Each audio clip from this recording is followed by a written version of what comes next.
எத்தனை பேர் நடந்து முடிஞ்ச ஏஷியா கப்பில் 2 வாட்டி இந்தியா பாகிஸ்தான் அடித்து ஜெயிச்சதை விட ஒரு விஷயத்தை பார்த்து கண்டு கழிச்சு மனசு கொழுந்திருக்கு. அது என்ன விஷயம் தெரியுங்களா?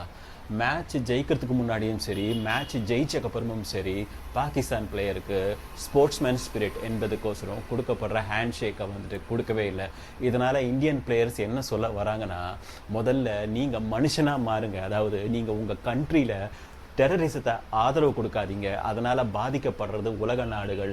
அப்படிப்பட்ட கண்ட்ரியோட நாங்கள் விளையாடுறதுக்கு விருப்பம் இல்லை. எங்களுக்கு ஸ்போர்ட்ஸ் மேலே இன்ட்ரெஸ்ட் இருக்குது, பட் உங்கள் மேலே உங்கள் கண்ட்ரி மேலே எங்களுக்கு விருப்பம் இல்லைன்னு சொல்கிறது தான் இந்த ஹேண்ட் ஷேக் கொடுக்காததுக்கான ஒரு காரணம்.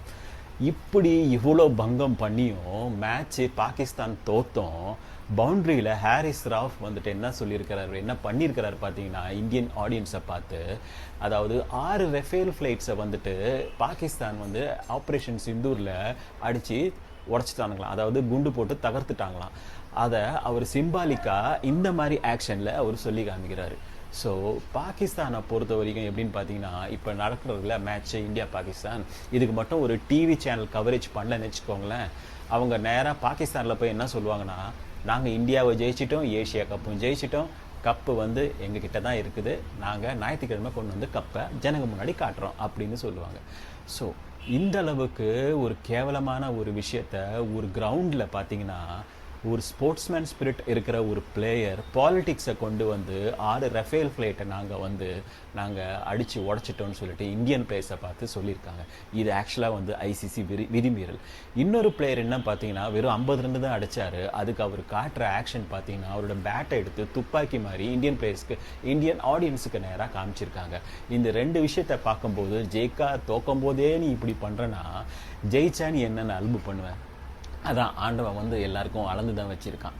அதுக்கப்புறமும் இன்னும் ஒரு பெரிய பங்கம் என்னன்னு பார்த்தீங்கன்னா, நம்ம சூரியகுமார் யாதவ் கிட்ட மேட்ச் முடிஞ்சவொடனே கேட்டிருக்கிறாங்க, பாகிஸ்தான்னாலே ஒரு விறுவிறுப்பு, பாகிஸ்தான் இந்தியா மேட்ச்னாலே ஒரு விறுவிறுப்பு, அதுதான் இருக்கிறதுலே பெஸ்ட் கான்டெஸ்ட். அப்படி அது அப்போவும் அந்த காலத்துலையும் அப்படி தான் இருந்தது, இந்த காலத்துலையும் இப்படி தான் இருக்குது, அதை பற்றி நீங்கள் என்ன நினைக்கிறீங்க அப்படின்னு கேட்கும்போது அவர் சொல்லியிருக்காங்க, சூரியகுமார் யாதவ் சொல்லியிருக்காங்க, கான்டெஸ்ட்னா என்னன்னா, ஒரு போட்டி, சரியான சமமான போட்டினா என்னன்னா, ஒரு 10 மேட்ச் விளாட்றோன்னா அந்த 10 மேட்ச்சில் நாங்கள் 5 மேட்ச்சு, அவங்க ஒரு 5 மேட்ச்சு ஜெயிச்சா, இந்த 11வது மேட்ச் யார் ஜெயிக்க போகிறாங்களோன்னு ஒரு ஒரு ஆவல் இருக்கும்ல, அப்படி இருந்தால் தான் அது வந்துட்டு ஒரு ரைவலரி, அதாவது ஒரு சரியான போட்டி, அதாவது அப்படி தான் எடுத்துக்க முடியும்.